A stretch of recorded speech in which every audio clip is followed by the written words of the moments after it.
time to get in the know for the first Saturday of June, and we're talking air quality, which remains a big concern in various parts of the country. Look at the wildfire fighting effort here in La Ronge, Saskatchewan.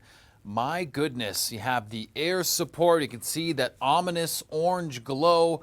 And let's intensify that with this next shot. This near the Paw in Manitoba. And yes, the wildfires may be getting some help in terms of the weather pattern we're seeing. But all in all, the air quality continues to be a major focus, not just for the prairies, drifting into different parts of the country. This in southern Ontario and Port Stanley, and this in Mississauga. Normally, this drone shot would be giving us a nice view of the Toronto skyline. It's given us quite a view of hazy skies, and looking out onto Lake Ontario, a similar vibe. And we're going to be talking about the poor air quality we've been seeing and how that might shift as we head over the next little while. Let's bring in meteorologist Kevin MacKay. Kevin, it certainly seems like the wildfire smoke on a national scale at this time. Yeah, really, Yukon and BC are the only places you can be to escape the smoke. Essentially in North America, this is going all the way down to Louisiana and Texas. Now, over the next couple of days, we are looking at a pattern change for most areas. So we're actually going to see things improve in Alberta and stay pretty poor in Ontario, especially in the north. Now, just want to touch on the size of the major fires just in Manitoba and Saskatchewan. Look at that. Some are over 300,000 hectares. That is impressive, especially for this early in the season. Now, notice where those fires all are, essentially north of the Inner Lakes, and that's actually where we're going to be seeing the heaviest rain. So often we say, oh, we're getting the rain, but not where we need it. This is almost a best case scenario. We'll get the rain where we want it, and this is actually indicative of the pattern for June to come.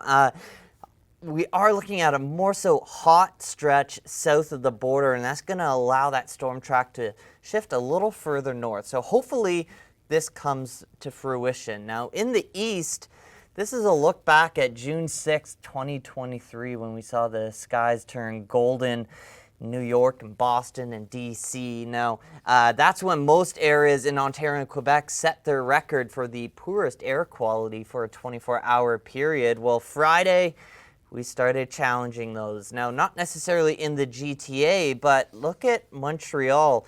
You didn't set the record, but Gatineau, Quebec City, you ended up breaking your records for the 24-hour period. Montreal, you didn't break your record, but you did end up having the worst air quality in the world for any major city. Now, moving forward, we're still going to have to be dealing with the smoke in the lower levels for the next couple of days as some high pressure moves to the north. Now, with that high pressure, it suppresses the heat, and it also is going to hold that smoke lower in the atmosphere. Now, putting these fires into perspective compared to that historic 2023 season, this is why I don't necessarily like to go by the number of fires. We've only almost doubled the number of fires as 2 years ago, but we're about 1 million hectares behind where we were in 2023. So hopefully this isn't going to worsen the case for the remainder of June.